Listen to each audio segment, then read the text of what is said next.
अभ्यर्थी जो है वो लगातार यहाँ पे मांग कर रहे हैं। निशांत कुमार से भी पहले मिले थे लेकिन उनकी समस्याओं का हल अभी तक नहीं हुआ। जानते हैं कि आखिर बीच में फंसे कहाँ, 1 साल पहले फॉर्म भरे, अब जो है बीटीएससी ऑफिस का घेराव किए हैं। क्या मांग है आप लोगों की? जैसे विज्ञापन निकला हुआ था 1 साल पहले और उसमें लिखा हुआ था कि बिहार राज्य अथवा संघ अथवा बिहार राज्य अथवा अन्य राज्य सरकार से मान्यता प्राप्त संस्थान से हमको सीएमडी की डिग्री चाहिए।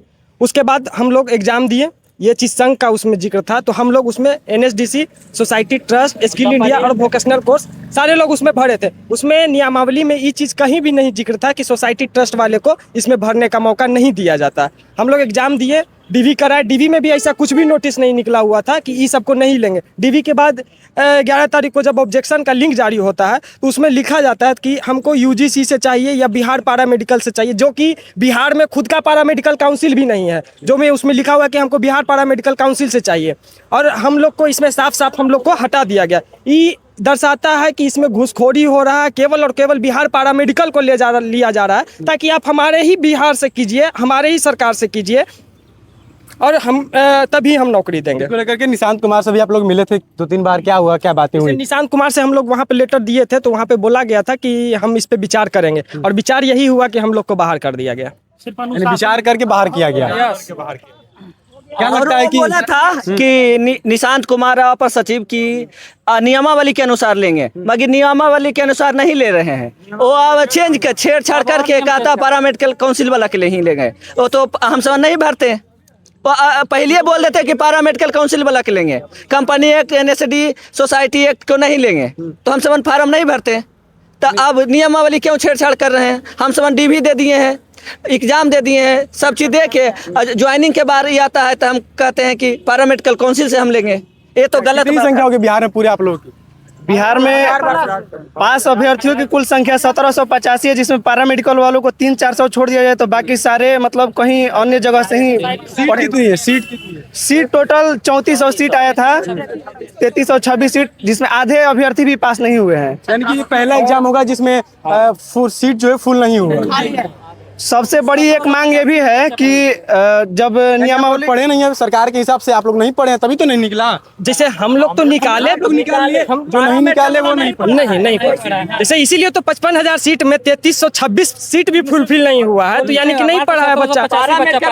जैसे या तो छात्र नहीं पढ़ा। जैसे देखिए, जैसे मुद्दा ये है कि 30 साल के बाद ये बहाली आई है। 30 साल पहले ऐसा कुछ भी नियम कानून नहीं था पहले, और केवल ट्रेनिंग लोग कर लेता था तो एलिजिबल हो जाता था। तो हम तो पिछला जो वैकेंसी जो था बहुत 30 साल पहले, उस हिसाब से हम लोग कोर्स किए और ट्रेनिंग ही नहीं, केवल हम लोग रेगुलर क्लास भी किए। जैसे OTECG में डीवी से पहले एक नोटिस निकला हुआ था कि ये लोग को हम नहीं लेंगे, वैसे हम लोग में कुछ भी ऐसा नोटिस नहीं निकाला गया डीवी के पहले, ना डीवी के समय निकाला गया था। डायरेक्ट ऑब्जेक्शन में जब फाइनल मेरिट लिस्ट देने के बारी था और नौकरी देने के बारी आई तो हम लोग के सीधे निकाल दिया गया। और सबसे बड़ी एक मुद्दा ये भी है कि जब नियमावली जारी किया गया था तो उसमें लिखा गया था कि मैट्रिक के साथ आपके CMD के अलावा कोई समकक्ष कोर्स रहेगा तो उसे मान्यता दी जाएगी, जैसे कि DMD होता है। और CMD और DMD यानी सर्टिफिकेट इन मेडिकल ड्रेसर और डिप्लोमा इन मेडिकल ड्रेसर दोनों एक ही साल का कोर्स है और दोनों में सेम सब्जेक्ट की पढ़ाई होती है और सिलेबस भी सेम है, मतलब सब कुछ एकदम एक जैसा है। लेकिन जब ऑब्जेक्शन जारी किया गया तो उसमें साफ साफ लिख दिया गया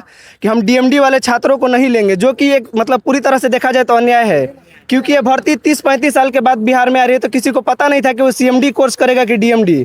अगर पहले से ही अगर ये चीज़ पता होता तो कोई भी छात्र जो है DMD नहीं करता, अपना पैसा और समय बर्बाद नहीं करता। तो एक हमारी इस मांग को भी मतलब तो क्या करेगा आप लोग? BTSC ऑफिस के बाहर हैं आप लोग और लगता है कि हड़ताल करेंगे, हम सब भूख हड़ताल करेंगे, जब तक न्याय नहीं मिलेगा तब तक नहीं छोड़ेंगे, लड़ते रहेंगे हम सब। काहे कि नियमावली में छेड़छाड़ किया है, पहले बोल देता नियमावली तो हम एग्जाम नहीं देते, फार्म नहीं।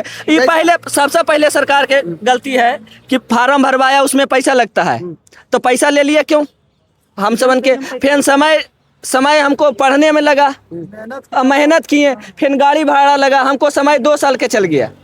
वो पहले लिख देते कि हम CMD के लेंगे और कंपनी एक्ट के नहीं लेंगे, NSD के लेंगे, तो हमसे नहीं पढ़ते।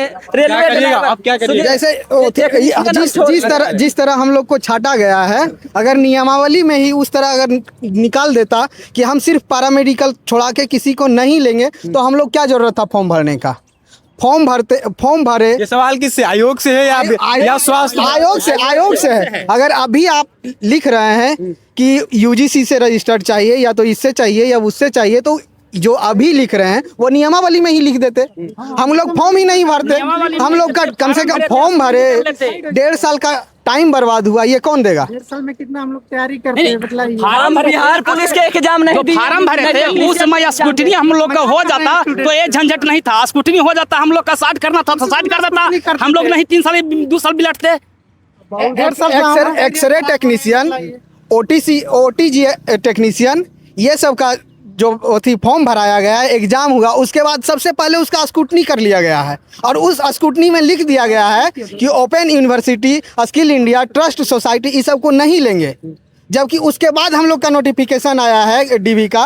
तो अगर आप पहले चेक कर लिए हैं, उसके बाद जब पता चल गया कि ये सब संस्थान को नहीं लेंगे, तो हम लोग के डीवी में दे देते कि इस सब संस्थान को हम एलिजिबल नहीं मान रहे हैं, तो हम लोग हो सकता था कि डीवी में भी नहीं आते। अब ये पूरी घुसखोरी का दावा होता है, क्योंकि पहले ऐसा नियमावली में नहीं था। और 2025 का सुप्रीम कोर्ट का गाइडलाइन है कि खेल के बीच में नियम नहीं बदल सकते हैं। यहाँ पे पूरी दलाली का और घुसखोरी का इस पे जाता है। करिएगा क्या, ज्यादा से ज्यादा बैठिएगा, कोई पूछने वाला नहीं होगा, फिर चल जाइएगा।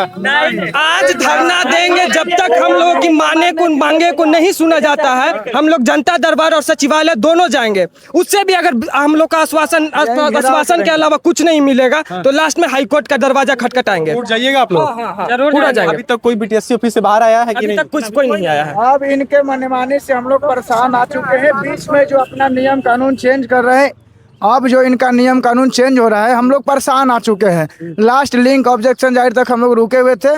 लास्टली फाइनली आ गया कि आप लोग को निकाला जा रहा है। इनकी मनमानी बहुत सीमित समय तक हम लोग बर्दाश्त किए, कोई बर्दाश्त करने वाला नहीं है। जब तक हम लोग का न्याय नहीं मिलेगा, भूख हड़ताल जारी रहेगा।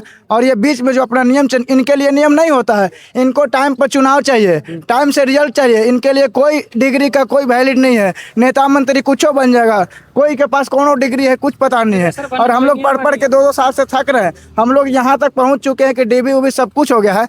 मेरिट आने के टाइम में हम लोग को बोला जा रहा है कि आप लोग को नहीं लिया जाएगा। आप ऐसा बीच में नियम बदलने का कहाँ से कानून आ रहा है, जो कि सुप्रीम कोर्ट आदेश भी नहीं करती है। वो खुद आदेश करती है कि नियम नहीं चेंज होगा बीच में, फिर इनका कहाँ से नियम आ रहा है? इनके कहने से हम लोग कोई मानने वाले नहीं है। कोर्ट है ना, यहाँ घेराव चले, यहीं भूख हड़ताल चलेगा, यहीं सब कुछ रहेगा। इनको जवाब देना होगा।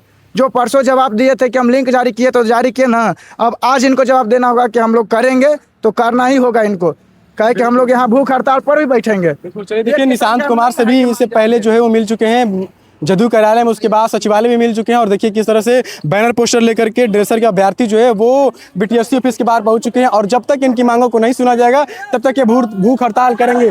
अब देखना होगा कि इनके बाद क्या स्वास्थ्य मंत्री निशांत कुमार सुनते हैं या बीटीएससी अभ्यर्थी जो इनकी बातों को सुनती है। बहुत बहुत धन्यवाद। चैनल को